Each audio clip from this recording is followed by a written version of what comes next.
suami ini Bu semakin emosi. Bu, jadi nanti Bapak, saya tanya Ibu, pada ngangguk-ngangguk kan?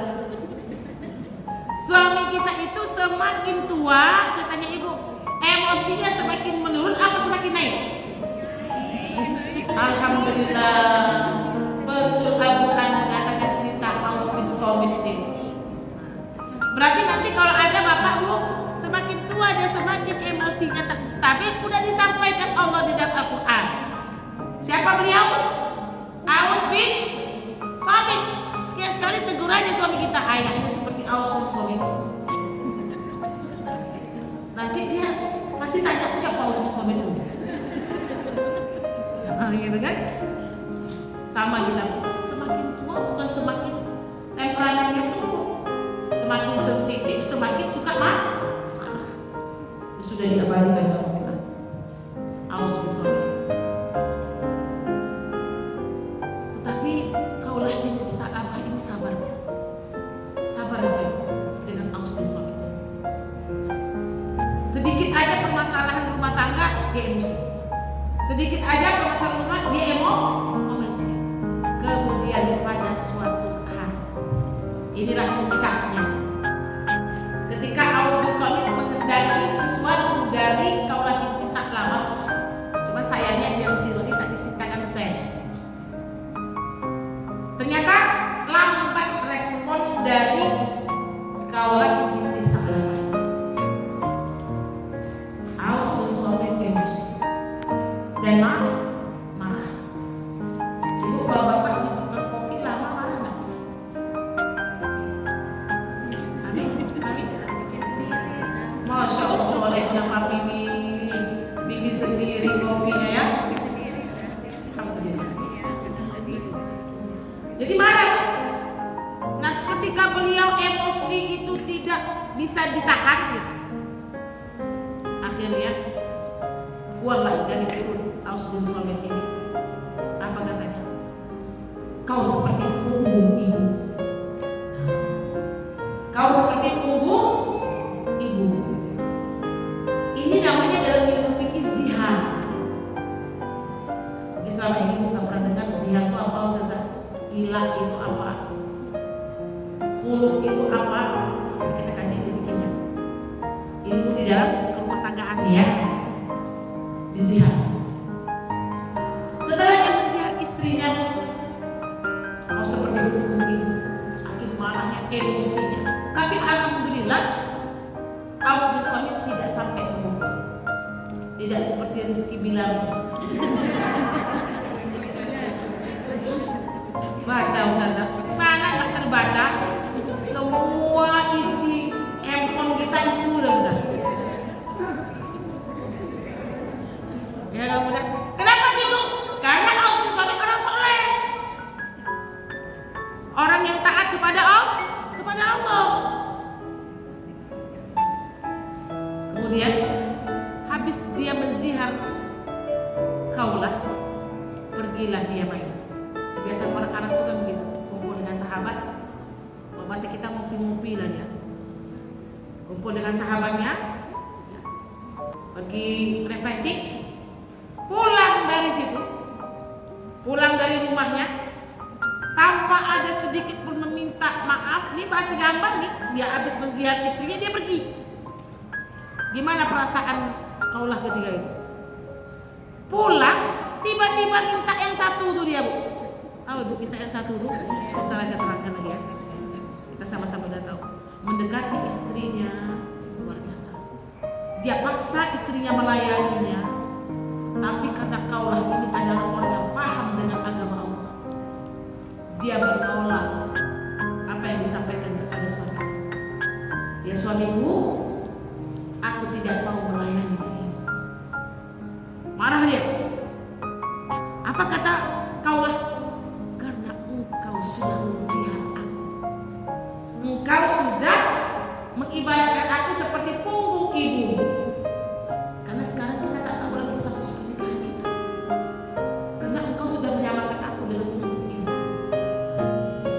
Luar biasa.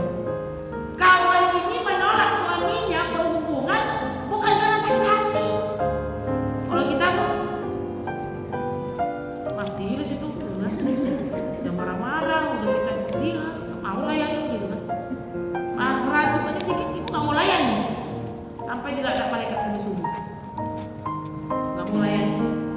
dipaksa oleh Aus bin Salamah. Nggak mau dia, ditolak oleh Kaulah. Dia lari meninggalkan suaminya itu karena dia bukan tidak mau melayani. Dia bingung dengan status pernikahannya karena sudah dizina oleh suami. Pergi, kemudian dia datangi Rasulullah. Dia datangi Rasulullah. Punya masalah rumah tangga, dia datangi Rasulullah. Pergilah dia lari ke rumah Rasulullah. Dia mengetuk pintu, "Assalamualaikum ya Rasulullah." Jadi cerita sirah ini didapat oleh riwayat Aisyah. Aisyah itu dia tidak berhadapan dengan Rasulullah dan dengan Kaulah oleh dalam Rasulullah, tapi dia muping tahu yang malah bukan Rasulullah. Jadi Aisyah dari banyaknya itu banyak dari ceritanya dari Aisyah yang mengabarkan kepada kita. Nah kemudian saya sampai dengan Rasulullah. Rasulullah bilang apa? Malik ya Kaulah, ada apa bangsa? Ya Rasulullah, aku mau menceritakan masalah rumah tangga kepada aku. Ada apa? Aus bin Salamah ini dulu ketika muda aku masih cantik, aku bisa memberikan keturunan kepada dia. Dia baik ya Rasulullah. Tapi sekarang dan aku udah semakin tua, aku gak bisa lagi memberikan dia anak. Semakin lama emosinya itu semakin naik. Sebelum Kaulah selesai ngomong, Rasulullah potong. Apa kata Rasulullah? Ya Kaulah, bersabarlah engkau dengan anak pamanmu ini. Bersabar. Rasulullah tetap bilang sabar. Kemudian bukan itu ya Rasulullah. Aku sabar insya Allah. Tapi baru ada satu kejadian. Ketika beliau marah kepadaku karena aku lambat memberikan apa yang dia minta. Kemudian dia berkata kepada aku, ya Rasulullah, diibaratkan aku seperti punggung ibunya. Kemudian dia pergi dan datang kembali kepadaku dan dia minta aku melayaninya. Jadi yang aku tanyakan kepada engkau ya Rasulullah, aku takut status rumah tanggaku ini dengan beliau. Dan aku akan bertanya tentang hukum zihar ini kepadamu. Bagaimana status rumah tanggaku dengan beliau? Bayangkan, dia bertanya kepada Rasulullah supaya rumah tangganya lebih baik. Rumah tangganya bagaimana statusnya nih? Sudah disakiti, sudah dizolimi, tapi dia tetap ingin yang terbaik. Terus apa kata Rasulullah? Dulu di zaman jahiliyah, apabila seorang suami menzihar istri, itu jatuh talak satu. Zaman jahiliyah ya, jatuh talak satu. Sehingga apa kata Rasulullah kepada Kaulah? Ma'roki illa wa haramta alaihi ya Kaulah. Aku tidak bisa melihat yang lain kecuali memang engkau haram untuk dia. Kata Rasulullah. Ma'roki illa wa haramta alaihi. Aku gak bisa melihat yang lain. Engkau haram memang melayani dia. Hadis riwayat Bukhari. 3 kali Kaulah bertanya, ya Rasulullah, alaikallah.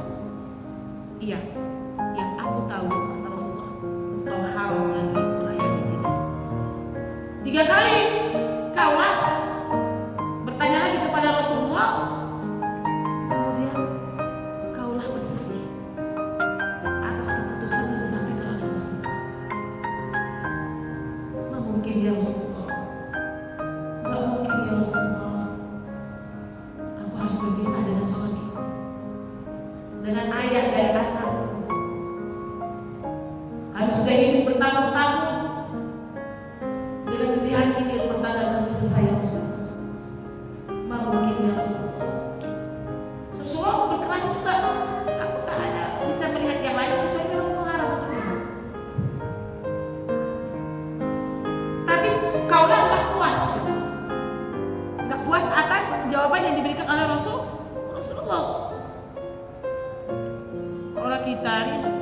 mendengar jawaban ini apa katanya? Ada suami menzihar kita, boleh kata Rasulullah jatuh talak 1. Mungkin kita senang ya Bu? Nah, rasanya lah jahit juga lagi, jahat juga lagi, kasar juga kamu, sepele dengan saya gitu kan. Tapi kaulah bersedih karena ketidakpuasan tadi, dia nggak mau rumah tangganya itu selesai. Karena sudah semakin tua, dia kasihan lihat suaminya. Kalau kami berpisah, siapa yang memasakkannya, siapa yang mengurusi dia, itu cara pikir kaulah bayangan. Tak puas dia, berdoalah dia kepada Allah. Ada riwayat yang mengatakan dengan setengah lututnya dia berdoa kepada Allah begini dan semua doa. Kemudian dia mengangkat kedua tangannya ke atas lagi. Itulah makanya doa yang langsung ditebus oleh Allah tanpa ada setelah. Dia doakan apa? Ini macam-macam riwayat nih, tapi saya ambil riwayat yang paling sahih. Saya tulis ini doanya. Ya Allah, kata kaulah kepada Allah, sesungguhnya saya mengadu kepadamu tentang peristiwa yang menimpa diri saya dan suami saya. Dan sungguh berat bagi saya untuk pisah dengannya, ya Allah. Kami mohon Engkau turunkan melalui lisan Nabi bagi kami solusi yang terbaik. Itu doa kaulah kepada Allah sampai yang bergetar. Dia mau tetangganya itu diperbaiki, nggak mau cerai, nggak mau bisa dengan suami. Ketika dia doa kepada Allah langsung dikabulkan oleh Allah. Seketika itu kata ada riwayat yang mengatakan setelah itu Rasulullah pingsan. Ini yang riwayat riwayat Rasulullah pingsan. Diturunkanlah di dalam mimpi Rasulullah tadi surah Al-Mujadalah. Jadi permasalahan kaulah ini langsung dijawab oleh Allah. Karena Rasulullah pun menjawabnya itu ragu, karena setelah datangnya Islam belum ada pernah terjadi zihar. Zihar ini ada di zaman jahiliyah. Makanya Rasulullah menjawabnya Allah qad haramtu alaih. Jadi Rasulullah bilang, aku nggak bisa lihat kecuali engkau haram. Tapi kaulah ingin mengadukan ini kepada Allah. Pingsan Rasulullah. Datanglah ayat ini di dalam mimpi Rasulullah. Tidur kan? Saat tidur, kita coba ya tafsirkan ayat ini. Bisa dibuka fikih tafsir Al-Quran sama tafsir Ibnu Katsir. Ya, bagus sekali ceritanya ini. Sungguh Allah telah menggunakan ucapan perempuan yang mengajukan gugatan kepada Muhammad tentang suaminya dan mengajukan perangnya kepada Allah, dan Allah mendengar percakapan antara kamu berdua. Sungguh Allah Maha mendengar lagi Maha melihat. Inilah jawaban yang diberikan oleh Allah kepada Rasulullah di dalam mimpi ini. 4 ayat pertama tadi ya. 4 ayat pertama. Setelah disampaikan, kemudian bangunlah Rasulullah dari tidurnya. Saya sambil cerita aja deh, enak itu ya. Bangun dari tidurnya, kemudian Rasulullah tersentak. Rasulullah dapat jawaban ini. Kemudian dia panggil kaulah kembali. Ya kaulah, sini kaulah. Aku sudah mendapat jawaban dari permasalahan rumah tanggamu dengan Rasulullah. Apa yang Rasulullah kabar baik dari Allah? Coba husnuzonnya beliau. Bagaimana supaya mempertahankan rumah tangganya dengan Rasulullah suami. Nanti saya ceritakan karakter Rasulullah suami ini adalah suami yang seharusnya nggak dipertahankan lagi dari sifat-sifat jeleknya. Kemudian apa yang Rasulullah?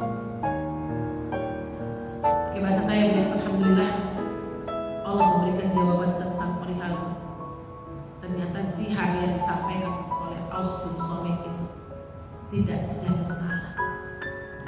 Alhamdulillah dia bersyukur kepada Allah. Kalau saya jadi kaulah ini nggak mau juga saya. Ya. Ngapain alhamdulillah kan gitulah. Saking kita bencinya dengan suami yang memang menzolimi kita. Tapi lihatlah, belajar dari kaulah. Setelah itu, apa jawaban Allah ya Rasulullah? Allah mengatakan kepadaku, kata Rasulullah, apabila seorang suami yang dia menzihar istrinya, dia ingin lagi kembali kepada istrinya itu, dia harus bayar kafarah. Nah, namanya apa Bu? Kafarah. Kafarah itu apa? Apa denda atas kalimat dia yang menzihar ibunya. Kenapa zihar itu nggak boleh? Kenapa hukum zihar itu haram? Ya, ayat 2-nya kan? Orang-orang di antara kamu yang menzihar istrinya menganggap istrinya sebagai ibunya, padahal istri mereka itu bukanlah ibunya. Ibu-ibu mereka hanyalah perempuan yang melahirkannya. Dan sungguh mereka benar-benar telah mengucapkan suatu perkataan yang mungkar dan dusta. Dan sesungguhnya Allah Maha Pemaaf lagi Maha Pengampun. Jadi apa ya Rasulullah? Kalau suami mau menggauli lagi, maka dia harus membayar kafarah atas ucapan zihar yang diucapkan kepada zihar. Apa kafarah ya Rasulullah? Bertanyalah, ya kaulah kepada Rasul. Kemudian Rasulullah menyampaikan kepada kaulah, ya kaulah bilang kepada suamimu, merdekakan seorang budak, baru dia bisa kembali menggauli diri. Tapi ketika disampaikan oleh Rasulullah memerdekakan budak, geleng-geleng kepala Allah. Mungkin ya Rasulullah, tak mungkin. Ada cara lain ya Rasulullah. Karena suamiku adalah orang yang sangat miskin. Jahat miskin pun. Udah bayar. Nah ya itu dia bukan ini. Maksudnya suami itu tak mampu dia memerdekakan seorang budak. Oh begitu kan Rasulullah? Iya ya Rasulullah. Untuk makan saja kadang-kadang aku membantu dia untuk nafkah keluarga. Luar biasa. Baik. Kalau tak sanggup juga Austi, kata Rasulullah, suruh dia berpuasa syahrain mutatabi'ain. Suruh puasa 2 bulan berturut-turut. Mendengar itu tercengang lagi Bu. Kau lagi tisang apa? La haula wala quwwata illa billah. Ma mungkin ya Rasulullah. Ada cara lain? Tak mungkin suami mampu melakukannya. Karena dia sudah tua renta. Tak sanggup lagi puasa. Udah miskin, tua, rawat campak anak lagi dengan itu. Itu bahasa sederhananya kan? Udah miskin, tua, puasa 2 bulan nggak sanggup. Nggak sanggup juga kata Rasulullah. Mungkin ya Rasulullah. Dia udah nggak sanggup. Udah boleh kalau bersedih. Kafarah yang ditawarkan oleh Rasulullah kepada suaminya, tak ada satupun yang sanggup dilakukan oleh suaminya. Yang terakhir apa kata Rasulullah? Ya udah, kita coba yang nomor 3 kata Rasulullah. It'amu sittina miskina. Kau suruh suamimu berikan makan 60 orang miskin. Lah tambah daun lagi kau lah. Tapi tadi miskin. Ya Rasulullah, suamimu orang miskin, tidak akan sanggup dia memberi makan, memberi miskin, memberi makan orang miskin 60 orang. Gimana ini ya Rasulullah? Apa kata Rasulullah? Ya udahlah, agak gimana juga. Aku bersedekah kepada suamiku 1 sak kurma untuk dia sedekahkan kepada fakir miskin. Aku juga ya Rasul, sedekah kepada suamiku dengan 1 sak. Dapat berapa sak ibu? 2 sak. Ibu mau seperti kaulah? Ibu bisa seperti kaulah? Belum, kata Bu Ayu. Udah dia yang berbuat, dia jahat sama kita, awak pula yang bayar tebusannya, Bu. Kan gitu lagi kan ceritanya. Dengan 1 sak kurma dia berikan kepada suaminya supaya menebus kafarah tadi. Insya Allah akan ada kaulah-kaulah baru setelah kita kaji sirah ini. Senanglah hati kaulah ini. Bersegeralah dia pulang. Bersegeralah dia pulang ke rumahnya. Sampai di rumah yang alhamdulillah Aus bin Sabit ada buka misalnya. Nah ini pula yang alhamdulillah ada buka misalnya. Biasa salah. Pulang dia assalamualaikum. Waalaikumsalam kata Aus bin Sabit.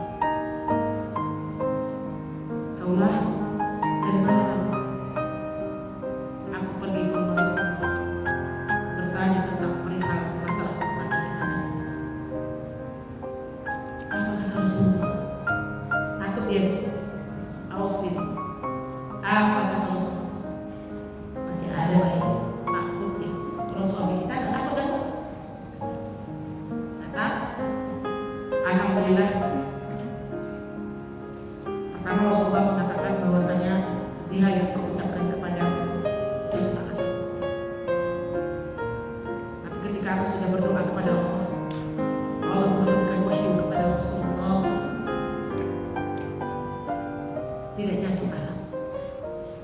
Tapi Rasulullah meminta engkau untuk membayar kafarah jika engkau ingin kembali kepada aku. Penasaran dia? Ya kaulah. Apa kafarahnya? Disampaikanlah kaulah kepada Aus bin Sabit. Yang pertama, suamiku Rasulullah menyuruh engkau untuk memerdekakan seorang budak.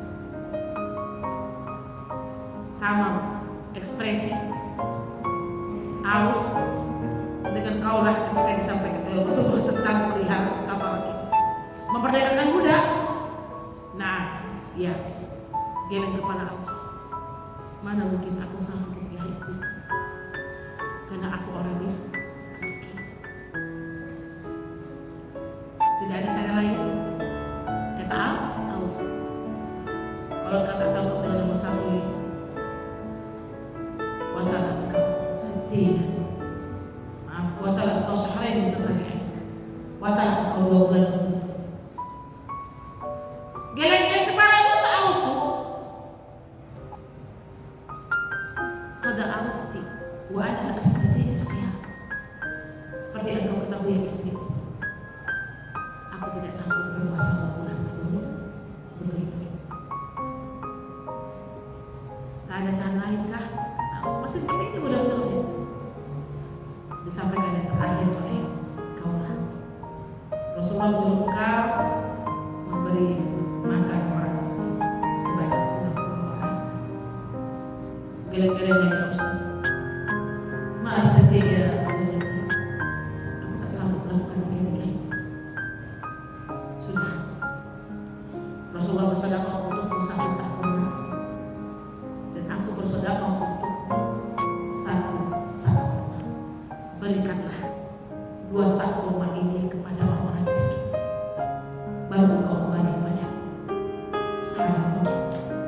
Diberikanlah ya 2 sak kurma ini kepada orang miskin tadi, baru kaulah dan Aus bin Sabit bersama.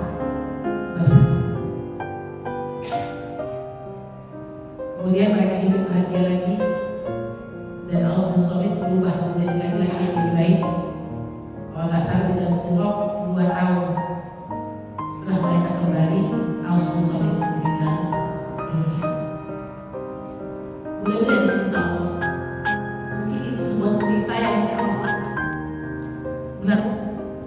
Jadi kira-kira kalau itu diperlakukan oleh suami ibu seperti kaulah binti Sa'labah, ya maaf, Aus bin Somit, kira-kira ibu pertahankan laki-laki ini atau ibu biarkan aja?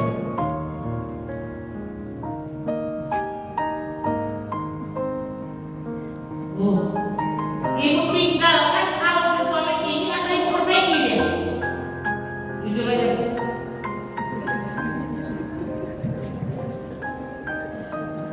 Ibu tinggalin kan? Jadi tak heran sekarang Bu, banyak sekali ibu-ibu jamaah yang semakin tua yang semakin tak nyaman dengan suaminya. Karena Aus bin Somit inilah tipe suaminya mungkin. Jadi sekarang kalau saya lihat yang banyak curhat itu bukan itu usia ibu-ibu di atas 50 tahun.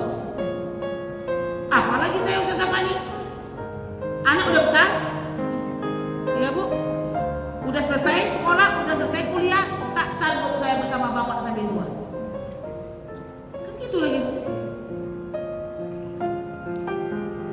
Saya bilang, udah di sini kenapa ibu kenapa ibu ketawa? Betul kan Bu? Udahlah tawa tak betul lagi ini ada pensiun. Anak udah besar dengan jawaban saya mau bebas beribadah kepada Allah. Kalau saya punya suami seperti ini, dia mampu saya ibadah, yang saya takutkan nanti saya tidak bisa masuk surga. Bagus punya suami. Ini sekarang ya Bu, pertanyaan-pertanyaan biasa yang dilontarkan oleh ibu jemaah kepada saya. 55, 60 usia. Saya bilang, saya ceritakan Aus bin Somit. Disitulah perjuangan rumah tangga. Benar-benar, disitulah perjuangan. Kalau rumah tangga yang seperti Aus bin Somit ini Bu, yang ada ini kesetiaan lagi. Karena ketakutan kita dengan Allah misakon ghalizo tadi, perjanjian suci tadi, sehingga kita tak mau melepaskan pasangan hidup kita karena itu ikatan suci kita. Saya mau ibu ngomong. Setelah ada cerita dari Aus bin Somit, sebelum saya ceritakan bagaimana kaulah ini di zaman Umar bin Khattab nanti, apa yang bisa kita petik dari cerita ini? Terus sampaikan kepada saya keutamaan dari Khawlah binti Sa'labah ini. Nanti dia punya karakter yang seperti apa? Ini kita di mana? Coba teman-teman yang mau ngomong. Pelajaran yang bisa ibu ambil, kemudian sifat atau akhlak yang harus kita tiru dari Khawlah binti Sa'labah. Bayangkan Bu, dia bukan wanita biasa, doanya langsung istijabah oleh Allah. Silakan. Ada yang bisa merangkum apa yang bisa kita ambil? Ibrah pelajaran dari cerita ini. Kemudian akhlak yang baik yang bisa kita ambil dari Khawlah binti Sa'labah. Pastinya Khawlah ini bukan perempuan yang biasa ya. Ya. Kalau perempuan biasa-biasa saja, tidaklah mungkin doanya langsung sampai menembus langit yang ketujuh. Seperti itu. Kalau kita ingin doa kita juga sampai ke langit yang ketujuh ya, ini separuhnya bisa nggak ya? Apa nih kira-kira ibu-ibu ada yang mau kasih rangkum sedikit ibrohnya? Harus saya sengaja cuma cerita aja karena ibu yang paling merasakan.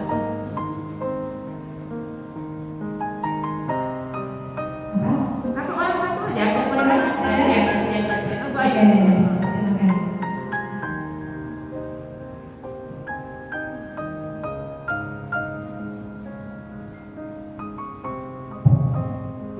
Assalamualaikum warahmatullahi wabarakatuh.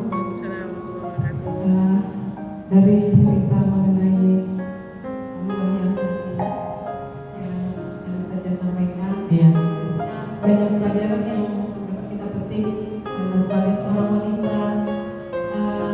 Dia itu sosok yang pastinya tulus. Walaupun dia tahu kekurangan suaminya, tapi dia tetap mau bertahan karena mungkin kita juga nggak tahu amalan apa yang dia perbuat sehingga dia begitu tampak. Jadi itu yang ingin saya tanya kepada Ustaz. Apa amalan apa yang beliau buat sehingga doanya bisa langsung menembus langit, langsung dijabah sama Allah. Tentunya kami semua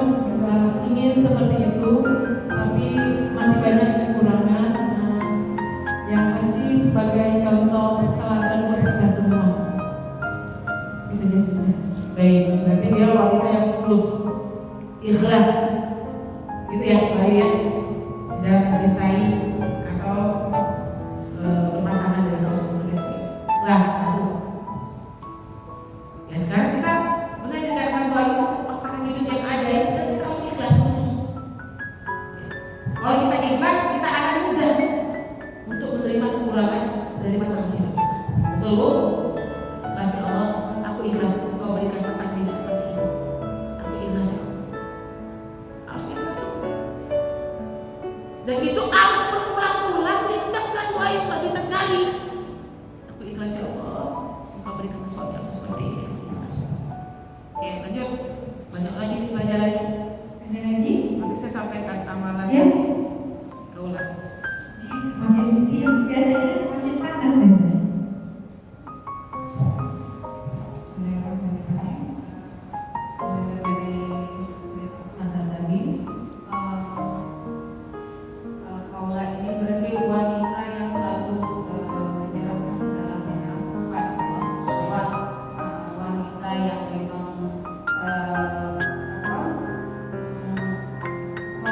Melakukan sesuatu itu atas nama ibadah, taat dalam agamanya, terus bersabar atas keadaan yang dihadapinya. Saya ibadah. Ya. Mulai dari cinta Allah. Kaulah binti Sa'labah ini wanita yang ketika dia punya permasalahan rumah tangga, dia akan datang kepada Allah dan kepada Rasul. Itu kelebihan dia. Berarti apa? Kita kalau punya masalah rumah tangga itu datanglah curhatnya kepada orang yang bijaksana dan orang yang paham dengan agama Allah. Ini curhat di medsos, curhat sama bestinya, itu tersebar semua. Saya mohon maaf. Dan kalau kita baca sirahnya, Kaulah binti Sa'labah ini perempuan yang taat kepada Allah dan dia adalah sahabat Qiyamul Lail. Qiyamul Lail itu apa? Dia terkenal dengan qayyimah. Wanita yang suka berdiri di malam hari. Sholat tahajud. Kita tahu Bu, orang yang rajin sholat tahajud ini Allah memuliakan dan mengangkat derajatnya di dunia dan di akhirat. Itu satu amalan yang gak pernah ditinggalkan Kaulah. Dia adalah istri hamba Allah yang suka sholat tahajud. Kalau kita bilang tadi Bu Ayu, kita jauh. Makanya doa kita itu selalu disimpan Allah di Lauhul Mahfuz. Turunnya 2 tahun. Ya Bu ya. Ya Allah udah 2 tahun aku minta ini baru kau kasih ya Allah. Allah kabulkan, semua disimpan di Lauhul Mahfuz. Ada yang Rasulullah turunkan, ada yang Allah simpan. Nah ada insya Allah doa yang dikabulkan oleh Allah. Sahabat Qiyamul Lail.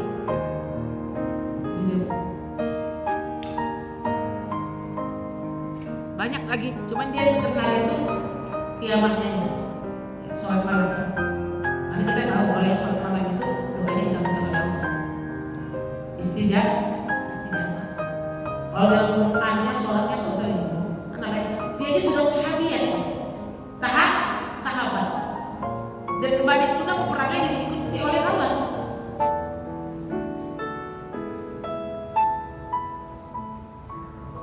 Itu ya Bu ya. Banyak ibrah yang bisa kita ambil. Saya kunci ya. Yang pertama ini, dia adalah wanita yang fasih dan indah perkataannya. Apa maksudnya? Bagaimanapun suaminya, tak pernah dia berkata-kata yang tak baik dengan pasangan hidupnya. Itu salah satu istijabah doa. Wanita fasih dan indah perkataannya. Kita entah melawan dengan Bu sama Wak. Indah itu Ibu tahu nggak? Fasih dalam indah perkataannya. Kasih contoh. Apa tuh contohnya?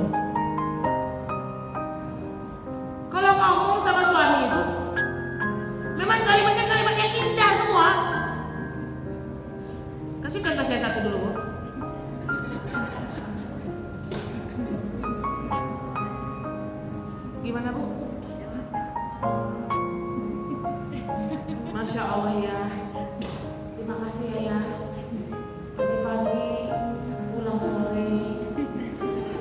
Engkau sudah memberikan yang terbaik buat kami Tuhan. Indah kan? Kalau kita apa? Pak, pagi-pagi, pulang sore yang dibawa itu ya. Tapi dia selalu indah sama suami itu. Asli indahnya tuh Masya Allah gitu. Selalu memuji suaminya. Indah di dalam perkataan. Ini kita pergi kerja suami aja gak diantar. Pernah Bu? Ngaku lah Ibu. Pergi dulu ke kantor ya Mak. Hati-hati ya Pak. Kita lagi cuci piring di belakang. Iya ya Bu. Sama kita. Pernah juga. Maaf ya Pak, gak diantar. Dia fasih dengan perkataannya kepada suaminya. Berarti dia pakai romantis. Kalau ngomong itu membuat hati suami harus turun meskipun suami emosi aja. Yang kedua, ini saya cari-cari juga nih tadi malam. Tidak kehilangan imannya kepada Allah di saat-saat dia ketika sulit menghadapi masalah rumah tangga. Bayangkan, kita kalau iman kita nggak seperti kaulah nih,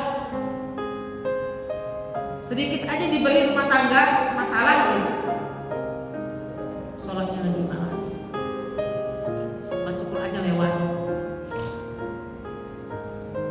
galaunya itu nggak galau yang baik. Banyak orang seperti ini, banyak.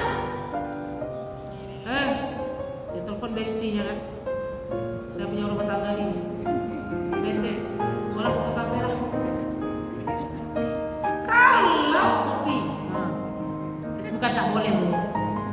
Tapi kalau sang kaulah ini, dia kalau punya masalah dia tentang rumah tangga, dia malah lebih dekat kepada Allah yang dia bisa jaga, sujud, datangi Rasulullah. Jadi beliau di saat-saat sulit pun keimanannya nggak runtuh gitu. Beda dengan kita. Kita diuji sedikit rumah tangga itu galau. Healing. Ya Bu? Perlu healing. Ya. Baik, yang ketiga Ibu, belajar kita dari kawan ini saat ini. Dia tidak mengandalkan kekerasan dan tidak pernah berpikir tentang kejahatan kepada pasangan hidupnya. Bisa contohnya? Tak dendam. Kemudian tidak pernah terpikir tentang kejahatan.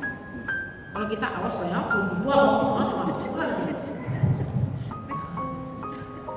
itu berselingkuh apa tak? Berselingkuh. Dia kejahatan apa yang dilakukan oleh suaminya, dia tidak merasakan kejahatan, Bu. Tidak terpikir dengan dia. Kalau kita kan terpikir, itu pun diungkit terus, Bu. Betul Bu? Ingat Bu Bang. Tak pernah lupa waktu Bang marah sama saya. Kalau tidak seperti ini dia, dan tidak pernah merasa, nggak pernah berpikir mengenai kejahatan kepada bangsa ini. Kalau kita ini kadang-kadang masih ada, ya Bu, kita manusia biasa, masih ada, nggak pernah keras dengan suami, termasuk suara itu kita harus menterapikan. Belajar kita di Siti Khadijah yang sudah kita kaji kan, suaranya nggak pernah melebihi suara suami. Kalau kita suara kita yang bisa daripada suara suami, sepakat Bu? Suami kita ngomong baik mah, apa? Kalau nggak seperti ini dia, termasuk saya nih. Walaupun ibu bilang sudah karakter ustazah, tapi orang yang baik, wanita solihah, biasa dia belajar. Sambil ingin belajar. Gitu ya, mudah-mudahan di sini.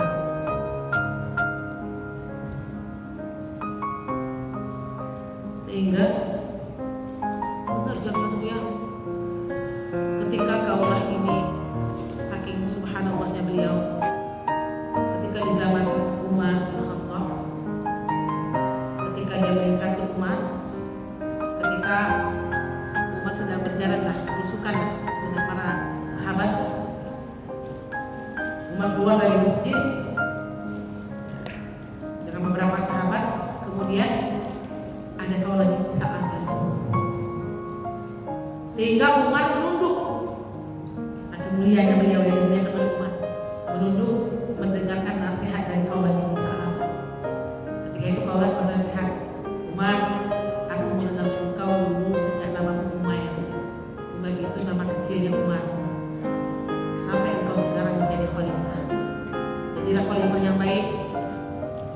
bahagiakan rakyatmu dan jadilah khalifah yang takut kepada Allah Subhanahu wa taala. Lamanya masih nasihat masuk Umar. Sehingga para sahabat Umar nanya, siapa perempuan tua ini? Gitu. Sehingga engkau mengalami perjalananmu untuk mendengarkan dia. Sampai Umar marah sama sahabatnya. Sahabatnya itu tuh Jalut al-Abdi namanya. Apa kata sama Jalut, kaulah ini adalah wanita solihah yang doanya langsung diistijabah oleh Allah sampai ke langit ketiga. Jadi Umar atuh sama Allah. Kenapa? Karena itu tadi, insya Allah seorang sahabat yang sangat luar biasa, bagaimana kecintaan beliau kepada dakwah Allah dan doanya juga diistijabah oleh Allah karena perihal kecintaan dia kepada pasangan hidupnya, meskipun pasangan hidup yang menzalimi dia. Ibu, belajar kita dari Allah, namanya diabadikan oleh Allah di dalam Al-Quran, menjadi asbabun nuzul diturunkannya ayat Allah surah Al-Mujadalah ayat 1 dan 4. Jadi kapan-kapan bagus ini kajian ini juga disampaikan oleh Ustadz kepada bapak-bapak. Dikupas Aus bin Somit itu karakternya seperti apa. Tapi yang akhirnya beliau jadi baik lagi, bisa mengurangi emosi tadi dengan mulai dari doa istri, kemudian istrinya dulu yang memperbaiki diri, istrinya juga mendoakan, kemudian Aus bin Somit bisa jadi suami yang baik. Ini mungkin Nurani yang bisa kita sampaikan. Insya Allah kita akan bertemu di sirah-sirah lainnya yang ada di dalam Al-Quran. Yang usah dulu kita kaji kitab Al-Quran, ini banyak kisah-kisah yang diceritakan oleh Allah. Kapan-kapan kita bahas tipe wanita di dalam Al-Quran juga sudah menggambarkan kepada kita. Sama berjuang, insya Allah akan ada kawan-kawan baru setelah ini. Bersabarlah dengan pasangan hidup, karena kita tidak akan pernah sempurna dan selalu berusaha untuk menjadi yang sempurna. Ikhlaslah menerima kekurangan suami kita. Jadilah istri yang benar-benar bisa menggandeng tangan suami kita bersama-sama untuk menuju surga. Selamat berjuang untuk semuanya. Semoga cerita kaulah ini kita abadikan di dalam kehidupan kita sehari-hari. Ketika kita mau emosi dengan suami kita, ingat, aku menjadi kaulah. Banyak sholat malam ini yang nama istimewa yang dipanggil oleh kepada Maulana ini. Dia selalu melaksanakan sholat qiyamul lail, terutama tahajud. Dia selalu mengadu permasalahannya kepada Allah Subhanahu wa taala. Selamat berjuang untuk semuanya. Alhamdulillah, Assalamualaikum warahmatullahi wabarakatuh.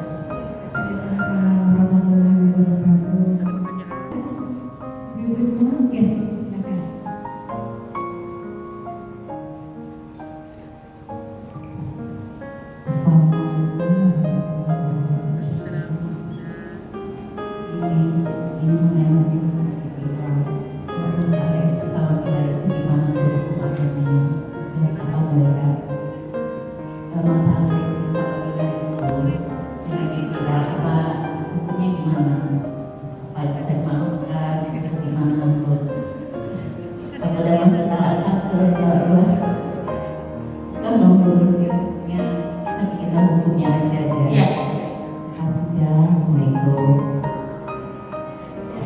Ini pertanyaan mewakili netizen. Sebenarnya solusinya seperti apa nih? Kata nanya netizen. Terima kasih ya Bu ya. Mudah-mudahan insya Allah belajar lagi kita dari kisah Kaulah binti Salamah. Kalau dari segi hukum itu sudah jelas suami yang keadaannya itu adalah zalim. Zalim ya Bu?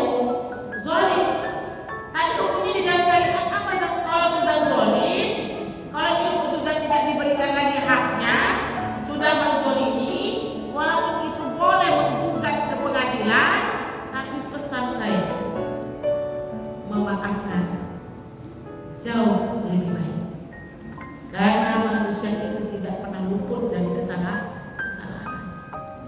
Ya itu kan fikih.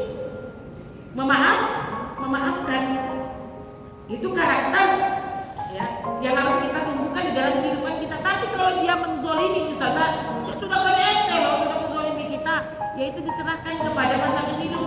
Kalau tidak ridho dia dizolimi, dia boleh menggugat dan sebagainya. Tapi kalau di dalam hukum Islam, memaafkan itu jauh lebih baik. Memaafkan, meskipun saya tidak setuju dengan KDRT. Siapa yang mau setuju dengan KDRT? Introspeksi lagi. Ini pasangan hidup, dua-duanya pasangan hidup yang gak dekat sama Allah. Belajarlah dari kasus ini. Kenapa dia sampai KDRT? Kenapa yang istri tak sampai? Tak sabar. Kalau perselingkuhan, berarti ibu sudah dizolimi kan? Dizolimi itu haknya diserahkan kepada pasangan hidupnya. Kalau dia nggak mau memaafkan, berarti dia gugat kan itu. Kalau dia mau memaafkan, itu jauh lebih baik. Kenapa? Karena perselingkuhan itu urusan suami kepada Allah. Kita dengan suami hanya hablum minan nas. Itu dosa dia kepada Allah. Dia sudah berkhalwat dengan orang yang bukan makhluknya. Berzina dia misalnya, itu dosa dia. Cuma istri mana Ustazah? Dia menerima ketika di KDRT, menerima ketika suaminya berselingkuh, diserahkan kepada kita masing-masing. Kalau saya mengajak, pertama memaafkan. Memaafkan itu kan bukan dalam arti kata hidup bersama lagi. Maafkan, kalau dia mau bercerai, silakan. Karena dia sudah menzolim. Tapi saya ajak ibu berpikir, kita di orang yang begitu. Itu kan yang banyaknya itu karena perempuan Resti ini yang dizolimi. Jadi selalu pasti tuduhan itu kan selalu dipojokkan kepada suami. Kita kan belum dengar ya, apa sebab sampai terjadinya KDRT? Ya berarti si Rizky bilang ini sifat sabahiannya tinggi. Udah kita kaji ya, sifat sabahiannya tinggi. Biasanya suami itu tidak akan emosi kalau tidak dibenci. Meskipun memang dia emosi seperti Asmin suami tadi itu kan. Cuma gitu. Kalau rasanya kita sudah bersambung lagi, suami itu biasanya mediasi ya. Mediasi. Karena kita juga kalau istri yang menggugat di dalam fikih itu yang menentukan perceraian itu adalah hakim, bukan kita. Paham bahasa saya? Kan gugat nih, gugat. Saya gugat suami saya karena dia berselingkuh dan sebagainya. Udah mediasi. Mediasi ibu dipanggil, suami ibu dipanggil, terus nanti yang menetapkan di situ terjadi perceraian atau tidak itu adalah hakim. Kita hanya punya hak, punya kewenangan, kewenangan untuk menggugat cerai. Karena perempuan tidak akan pernah bisa menceraikan suami. Makanya jawabannya oleh hakim. Hakim nanti yang menjawab itu. Nah, ya kalau restrinya dan sedikitnya nih udah nggak sabar saya diginiin gitu, misalnya kan nggak sabar, ya udah, kita punya hak untuk menggugat. Kalau ibu tanya, memaafkan juga. Karena manusia itu tidak pernah luput dari kesalahan. Kilas sekali. Mungkin kita juga dulu pernah menzalimi pasangan hidup kita. Wallahu a'lam bishawab. Itu yang saya bisa jawab yang mudah ya. Ada lagi?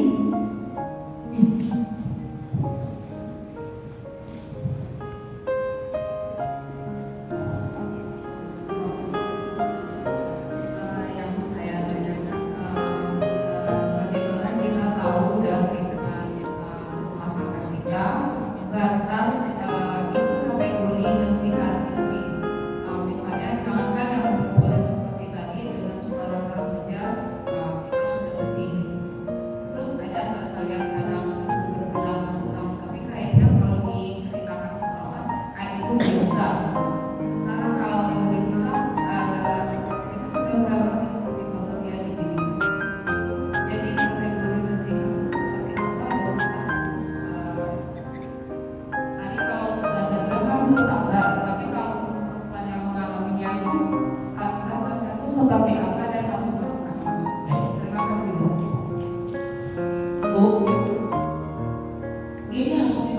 oleh kaum bapak, rumah tangga ini bukan untuk dipermainkan. Satu ya.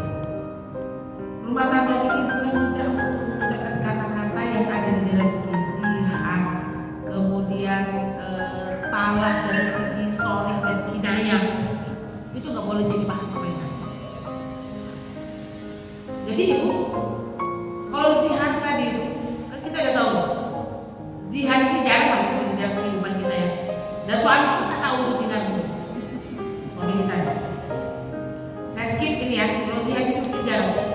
Yang saya permasalahkan sekarang mentalak istri dengan kalimat-kalimat kinayah ini yang harus diberhentikan oleh bapak-bapak. Sebentar dulu. Talak itu ada dua bu. Sebenarnya ada 10 ya. Kapan-kapan kita bahas ya, namanya talak bikarah boleh nggak Zan?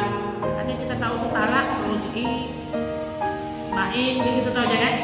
Nah, talak ini bisa diucapkan itu ada namanya talaknya itu sorry atau kinayah. Sebentar dulu. Sorry itu namanya jelas, kalimatnya jelas. Aku ceraikan kau. Itu namanya talak sorry. Yang banyaknya bapak-bapak ini sekarang talaknya itu talak kinayah. Kinayah itu kalimatnya itu tidak jelas. Sindiran. Marah bapak, aku udah nggak mau lagi makan makanan kamu ini. Itu hati-hati. Ini kinayah. Kalau dia serius mengucapkannya dari talak satu tuh bu. Aku pulang ke rumah ibu. Itu kinayah. Kinayah ini bedanya sama sorry. Kalau sorry itu tak perlu ditanya ulang.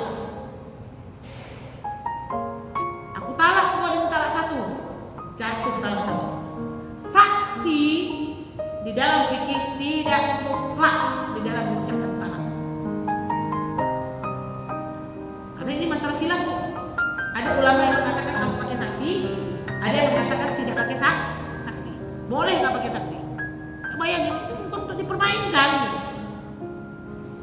Tapi kalau dia ini kinayah di dalam fikih, tadi kayak gitu bu ya, pulangkan kau, udah muak aku dengan kamu kan gitu kan, udah tak mau lagi aku hidup bersamamu. Itu hati-hati. Sambut kalimat bapak. Tidak boleh jadi pergurauan. Dan kalau dia sudah baik, tanya. Itu memberikan pelajaran kepada bapak-bapak untuk dipermainkan kalimat ini. Pak, tadi bapak bilang itu apa maksudnya? Apa nggak mau lagi makan masakan mama kan? Apa maksudnya pak? Oh enggak ma, papa tadi emosi. Mesti jawab gitu. Maksudnya apa? Papa mau pisah sama mama? Enggak, papa itu emosi.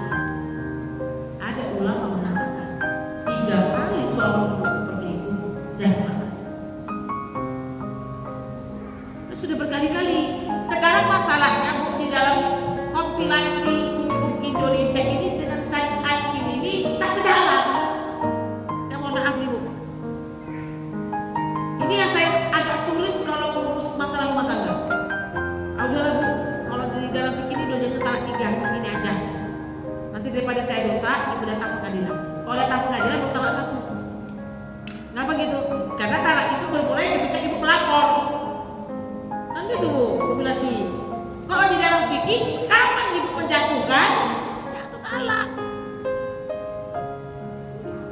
Jadi saya kalau udah 3 kali itu nggak berani tuh. Tolong bahasa Pani nggak berani saya. Ada kemarin berani itu ditalak 3 itu pas karena istrinya haid aja. Makanya saya berani, ini terakhir kali ya pak, karena bapak lagi mentalak ibu karena haid. Kalau ibu nggak haid kemarin bapak talak, udah jatuh talak 3 misalnya. Karena berbeda tadi itu antara dengan syariat ini dengan kompilasi itu kan itu artinya itu dari segi catatan sipil. Kan ibu udah 3 kali ditalak bapak baru maju kan, baru jatuhnya talak 1 gitu. Itu batasnya. Itu bukan untuk dipermainkan. Suami udah 3 kali mentalak istri, talak 1, jatuh lagi, talak lagi, itu udah jadi talak 3. pengadilan. Bayangkan, bapak-bapak harus tahu. Itu yang payah tuh, saya minta ini, aduh Pak Ina perlu ini ya. Udahlah Pak, bapak pengadilan aja lah. Karena di dalam sana itu jadi talak 3 nih. Pengadilan yang pengadilan lah, dia kompilasi kan. Nggak boleh Bu. Gitu juga kalau ibu ada ngadu, saya sering loh lah talak suami, habis itu elok dia. Bukan 6 bulan lagi kita ditalaknya lagi, baik lagi kan? Terus 5 bulan kita ditalaknya lagi, itu udah jatuh talak juga sudah di dalam fikih. Udah 3 kali ditalak kita. Jadi ini bukan bahan permainan. Kasih tahu bapak, bukan untuk dipermainkan, bukan untuk mudah mengucapkannya. Waalaikumsalam. Itu ya Bu, banyak ternaknya itu dikenaya. Dan kapan-kapan kita akan gaji nih Bu Noni. Kapan talak itu jatuh, kapan tidak. Kita perempuan harus tahu nih. Kapan jatuh, kapan tidak. Jadi talak itu jatuh bukan mudah. Ibu tendang aja. Ada syaratnya di dalam fikih. Aku talak kodek talak 1, jatuh talaknya. Entar dulu. Kapan perempuan itu talaknya berlaku? Suami itu mentalak istri kapan berlaku? Contoh, 1, perempuan yang sedang haid ditalak, nggak jatuh. Fikihnya 1 nih. Ibu lagi haid, ibu lagi tekan sama bapak. Talak 1, tak jatuh bang. Kalau gitu fikihnya. Lagi haid ditalak, ibu tenang aja, nggak jatuh. Tapi setelah ibu selesai haid itu ditanya ulang. Bang, kemarin waktu mama talak, papa jatuh talak, sekarang gimana? Apa bilang? 1 tuh, nanti kapan-kapan saya bahas. Yang kedua, ibu selesai haid, ya, mandi, berhubungan,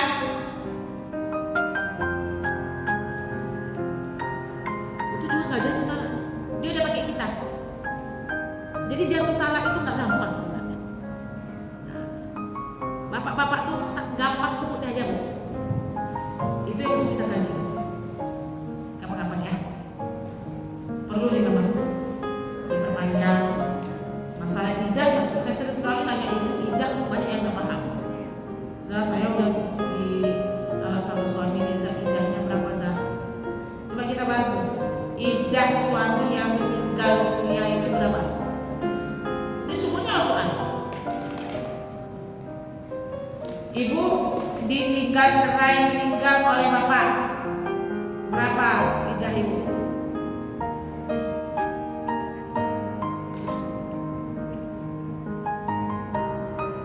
Kita dalamnya, karena suaminya belum meninggal. Suami meninggal itu idahnya 4 bulan 10 hari. Semuanya dalam Quran ibu. 4 bulan 10 hari. Kalau ibu dicerai bapak, masih haid, ini suami cerai itu idahnya salah 1 3 kali haid atau 3 kali suci. Ibu yang menopos di talak bapak itu idahnya cuma 3 bulan, beda. Yang menopos kan, nenek nih menopos misalnya ditalak dia, mau nikah lagi itu 3 bulan. Itu namanya idah. Harus tahu ya Bu ya. Salah 1 guru sama 3 bulan. Nanti kalau kita kaji lagi. Itu kayak gini ya. Oke, udah nih. Oke, baik. Ada lagi Ibu yang ingin bertanya? Ya, sudah cukup. Baik, sedikit disimpulkan dari apa yang sudah disampaikan oleh Ustazah Hani tadi, ibu-ibu semua, bahwa bisa kita ambil hikmah atau ibrohnya dari cerita sahabat Nabi ini, gitu ya. Yang pertama, seperti yang disampaikan Ustazah di awal tadi, bahwa berumah tangga itu memang penuh dengan ujian. Ya, jadi itu dulu yang kita pahami. Setelah sahabat Nabi saja rumah tangganya masih diuji oleh Allah Subhanahu wa Ta'ala. Apalagi kita yang bertemu Rasulullah saja, tidak ya, itu pasti sudah penuh dengan ujian. Gitu.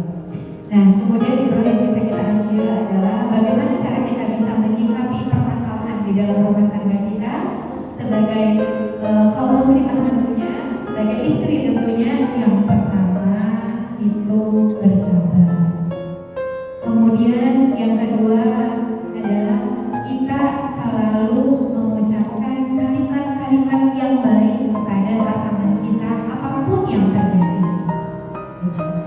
Yang selanjutnya adalah tadi mengucapkan kalimat-kalimat yang baik, gitu ya. Terus kemudian jangan lupa, jangan pernah tinggalkan sholat malam, ya. Kemudian apapun permasalahan yang terjadi, ingat minta solusinya kepada Allah. Nah, jadi jangan minta solusi kepada Besti ya, Dan. Karena nanti solusinya akan ya.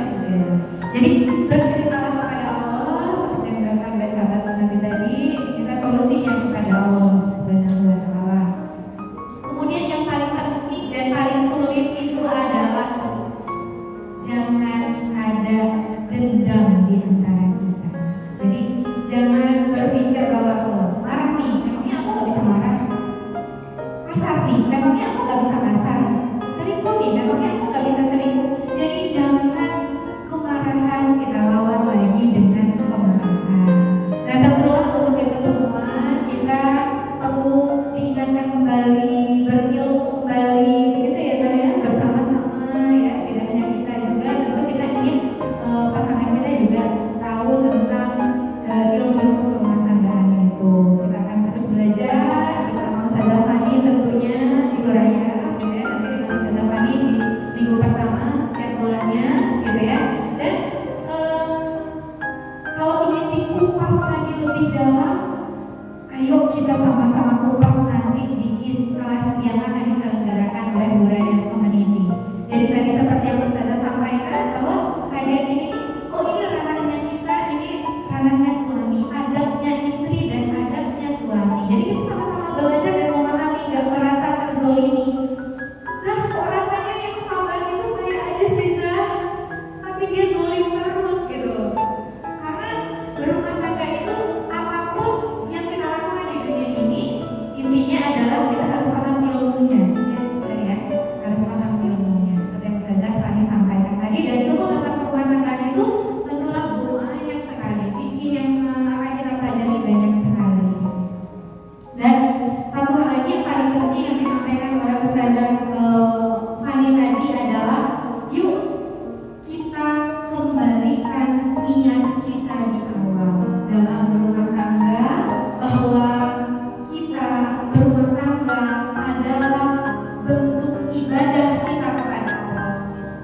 Pembuktian diri kita bahwa kita juga bagian dari umatnya Rasulullah.